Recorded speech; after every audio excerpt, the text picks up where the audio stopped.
right, good morning and welcome once again to Crossfire. It's a Friday and I'm happy, because I don't have a very busy weekend, but notwithstanding, I believe very strongly that every Nigerians look forward to a Friday. And so we want to welcome you once again to Crossfire. We have this show packaged with some gentlemen who are in the studio with us, and we'll be talking to them, and it's still about politics in Nigeria, it's still about the state of the nation, it's still about the elections. With just 8 days left to approach the polls, come March the 28th, the presidential election in Nigeria will be taking place, and we have a lot of goings on in the society and a lot of events, happening almost at the same time. And so we will be analyzing, a couple of issues on the show today. And I have with me on the show, as usual, my passenger or my driver, or the co-driver, as it were. You keep attacking all the time. I love that. Who you keep attacking all the time. Tell me what nice driver attacks his supposed conductor. Sometimes I wish that we have some liquid, on the show. Sometimes I just feel like pouring, some water on me, like that. Yeah. Amazing. And you think if you do that, you'll be able to leave this place? No, I'm just saying, just to calm you down, because you blow hot all the time. The beautiful part is there's so many right-thinking men and women who would not allow you to go scot-free. Violence against women. Isn't that what we always preach? And here you are on national TV saying you will do that because I'm always hot. That's why this is Crossfire. We pour water on the radio. That's why this is Crossfire. We pour water on the radio to calm people down. To calm people down. Don't calm me down. Enjoy the heat. Okay. It's just for 1 hour anyways. So. All right. As you can see, we're just taking it easy because, it's just not worth the trouble. Everything we've been saying on this show is for Nigeria to experience peace as we approach the polls, and we believe very strongly that as many people who have been watching us will know that our war against violence is being spelled out. If you read our lips, that's what we say all the time. And so as we approach the polls, let every man, let every woman, let every son, every daughter put their house in order, just to ensure that we have a transparent, a credible, a free and fair election. So today, we'll be talking about the state of the nation. We have these two gentlemen, joining us in the studio. And at this point, I'm going to have to tell Ishoma to take it away from me. Okay, so we have two amazing gentlemen in the studio. But then before we... Should I introduce them or no? I think I will allow them introduce themselves. Okay. So you're welcome to the show. Mr. Lanre, you're welcome to the show. And Mr. Steven, you're welcome to the show. Thank you very much. Nice to be here. All right. Would you mind telling Nigerians about yourself, a little bit about yourself? My name is Lanre Adio. Okay. Born in one of the West Africa countries in Ghana. Okay. Nigerian father, Ghanaian mother. So you're full-fledged Nigerian? Full-fledged Nigeria. No, Ghana is motherland. With the Ghanaian but Ghana is amazing motherland. twist to read them, but Fatherland. you're still Nigeria. Together. So how do you put that together? It's one land. One land. Beautiful. And Mr. Steven? My name is Steven Olatubosu. Steven Olatubosu. You're welcome to the shows. All right, let's go into the business of the day. Like we said, we all agree we're going to take it cool. We just want to educate Nigerians, and all of that. I know both of you are into politics, and particularly Mr. Lanre is contesting, for one of the exalted positions in Lagos State. Is the senatorial candidate for Lagos Central, and is running on the platform of the Alliance for Democracy (AD). And I know very well that you have been in the corridor of election, of politics for quite a while. How would you describe the Nigerian, the state of the nation in your word? How is our democracy? Well, look at Nigeria today, you realize that there's tension everywhere. People want to assume a post because of their personal interest, So looking at that, some people are ready to do whatever they can to achieve what they want, and I don't believe in all those things. So there could be a turnaround. But currently, what's the state of politics, of democracy in your own senatorial access?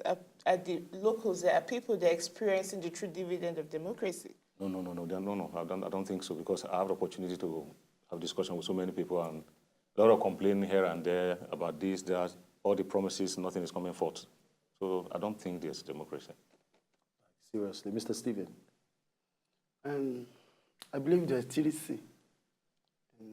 That's very common in human life. You must take chance, choice. You must take chance, choice, and change. I believe Nigerian democracy today, which rich man wants to be richer than the one poor man to be poorer.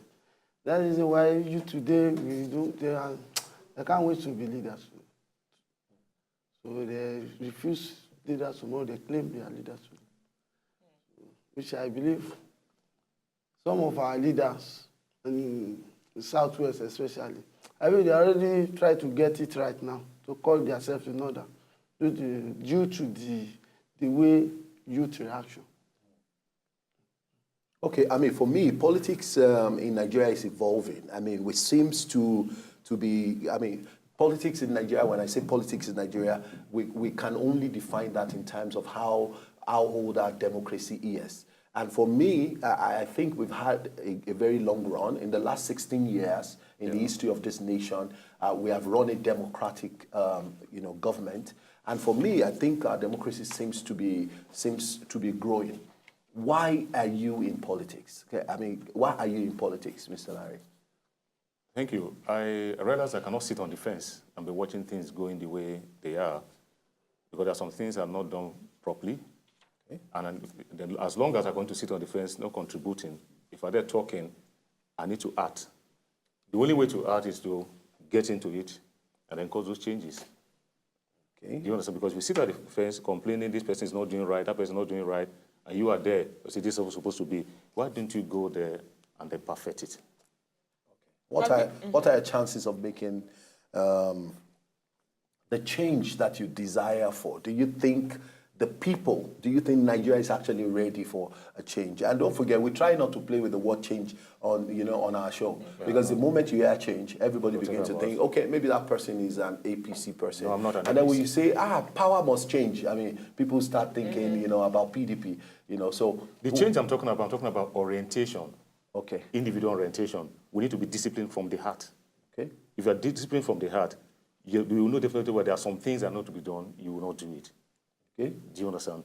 You can see, I mean, for instance, you know definitely where you are not meant to drop maybe trash in the drainage, and you decide to do that. At the end of the day, what will happen? Rain will come, water won't be able to find its way, it will come back to your house. So we must be disciplined, and we have to orientate our mind. It's an individual thing, and it's a personal thing. It's common to everybody. Have you done anything to be able to help change the mindset of people? A lot of people that come in contact with me, I'll make them understand that these are the things we need to do. Okay. Do you understand? For instance, we're going somewhere, maybe I give you a ride, for instance, and then you happen to be taking something or anything sachet, and then after maybe it's a biscuit or whatever, instead of you to drop the sachet inside the car, you fling it out. But now the average market woman out there, the bus conductor, people out there on the street, even the school children who have not been able to come in contact with you, who should be aware of some of these things. What has the political party, or what has you as an individual done to be able to reach out to the wider public? Because to teach them what's right. The level where I am now, I can only reach out to those who are within my sphere of contact. Do you understand? People I meet on daily basis. People I meet on daily basis where I work, my institution and things like that. I'll be able to reach out to them. Okay, these are the things that we need to do, and these are the things we don't need to, because we want to build a beautiful nation, and these are some of the steps we have to take. If we must do that, then you see a change in this country. Okay. I'm looking at your profile here, and it says you have a degree in estate management. I'm an estate surveyor by profession. Okay. And I believe one of the things that fall under asset management include property management, surveying, business, and then the financial aspect, and then the environmental aspect of it. How would you intend, because I know one of the situation or one of the problems that that's confronting your own senatorial axis, which you'll be contesting under, is the issue of the high cost of property acquisition and leasing. It's very expensive. How do you aim, or do you have any roadmap on how you aim to reduce the cost of getting properties within your own senatorial axis? And then also that's the first part of the question. And then the second part of the question is, as an estate surveyor also, one of the business of your profession is looking out for quality buildings, structures. And of course, we know that there are so many structures also within your own senatorial axis that are so weak and which later on collapse and result in loss of life and property. What would you do? Or do you have a roadmap which you intend, by the time you get sworn in, if you voted by the people, what would you do to help improve the lives of the people as regards these two areas? Thank you very much. As regards to the structures, I realize that a lot of time people get approval for construction, but the professionals involved are supposed to go to the site to inspect what they are doing. They are not there. So any layman can decide to arrange a block, plaster it, and say he has constructed a building. They're supposed to submit their approval, their structural drawing, and all those drawings to be approved by the state. And then the officials will go to the site for inspection before the construction, because they have to look at the site to know exactly what to do. Then as it progresses, they go there to look at it. Any property that is not up to the standard must be pulled down, because we are given the rules, what to do, how to go about it. So those are the things. What you are saying is very right, because I noticed that there are so many structures within this senatorial district that is very weak. Before you know, if someone has been still under construction, then it comes down, because they are not using the standard materials. A situation whereby they have to use maybe 6 bags of cement for a particular environment section, decide to use maybe 2 bags full of sand.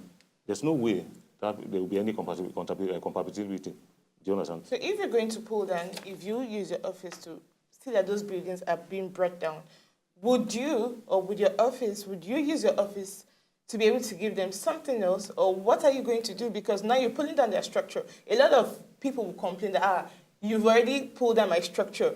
You did not give me anything else or any other building to live in. What are you going to do? Don't you think the people now will rise against you? So if you're pulling down their structure, their existing weak structure, would there be any replacement or any channel for them to be able to get something better? The issue is, before you pull down anybody's structure, before the construction at all, you might have given them the guidelines, how to go about it, what to do. And then you tell them the consistency, in case anything happens, you are not doing what's expected of you, know that that structure is going down. Then you say you want them to be compensated. We can just look into it. If something else can get them maybe something. But you see, you cannot be compensating everybody. How many people do you want to compensate even within this senatorial district? But all of this will still have to be done with, in conjunction with the state law. What is binding? What is the state law against buildings that are not erected well or built well, either from foundation or they collapse while in the process of still building? Because for a long period of time, houses in your constituency have been there for only God knows how many years. So if suddenly you have a weak structure, and you just want to go and meet them that, okay, this building is weak. It probably happened over time, and you want to pull it down and all of that. Anyway, you'll be bringing your thought on that, but we'll go on a short break now, and then when we come back, we will take the show to another level. We'll be right back.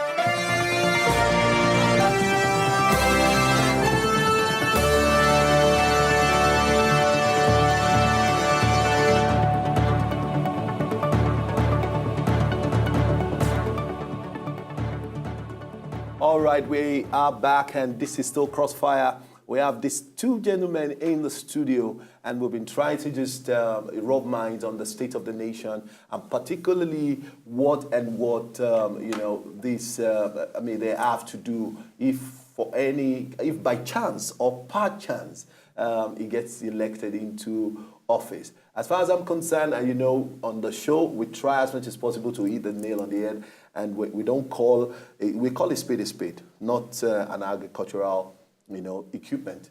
And that's why we've been talking with Mr. Lanre Adio. Is the senatorial candidate on the platform of the AD in Lagos Central. And, interestingly, he's competing with the likes of Mrs. Oluremi Tinubu and Dr. Adedosumu and all of that. Very strong contenders on the platform of both APC and PDP at the same time. Do you think your party have a chance at all to make any impact in these elections? Well, sure. We have a lot of chances. AD? AD, yeah. Because I know that back... AD probably was flown in 1998, if I remember. And in 2003 elections, you will agree with me that was the biggest impact or the biggest time or chance that AD had. They were like one of the most progressive opposition party against the PDP at some point in time before they started breaking into fractions. Yes, I knew that when he was being chairman by or piloted by the then BC Akade, AC was still a party to reckon with. AD is gone into oblivion. I don't know how many people know that. AD is still existing. You're not as popular. You used to be very popular, but you're not as popular as the PDP and the APC. So for me, I'm interested. What are your chances? What has your party done to even make an impact against these contenders for the same office? Interesting. Some time back, AD was a party to reckon with. Oh, of course. But there was an in-house issue within the party. And so many things went wrong. People were going each other their own way, trying to... Bisiakande left, for their own personal reasons. And then I think Akinfenwa took over. But there was a lot of drag. But now he's no longer the chairman. It has been changed. We have a new chairman. Oh, seriously? Seriously. Who is the new chairman of the party? Mr. Rafiu Saliu. Who is the presidential candidate for that's AD? The presidential candidate for AD. So what are AD chances? He's not been on our show. If you are popular, you would have been on our show. We are popular. People know AD, which you are aware about that. Yeah, I know AD because I'm a... There's so many persons who do not know the AD anymore. We know you are there, but the knowing we're saying is that, can you make impact again? Of course, because we started from the grassroots again to let people know that AD is still on ground, AD is still functioning, and AD is still coming back to take their rightful position. Okay. Yeah. So what have you done? I've not seen posters, I've not seen radio jingles and adverts, so many platforms that you have an opportunity to do. Your party probably is broke. No. Is it? Do you know one thing then? The posters, the jingles, does not matter. Okay. You think so? The individual thing, one-on-one contact. Yeah. Do you understand? If I'm able to convince the society, this is what I can do, I don't need to put my poster outside. I'll give you an instance. When I was in school, I was my departmental president. Do you know I didn't campaign? I was elected. I just came out, but people have already known who you are. After talking for a while, I said, don't worry, we know you, I'm going to vote for you. So they know AD, but people thought that AD is no longer in existence. AD is strong, is there, and is still ready to take over what belongs to them. As I told you earlier, there were crises. The crisis has been resolved. It's still in progress. We are on grassroots working. That's why I said we have different people, different local government working on the ground. Do you understand? So you may not be seeing the posters and things like that. It doesn't matter. Yeah, you see, because, my concern is just that, there is no point. If eventually Nigeria is, and I'm beginning to feel that way, that Nigeria is getting really ripe for a two-party system. And that's what is happening. If you see the strong opposition APC is giving to the ruling party, you will agree with me that, because I see AD sometime, someday, maybe soon, maybe later, coming to merge. No. We are not merging with anybody.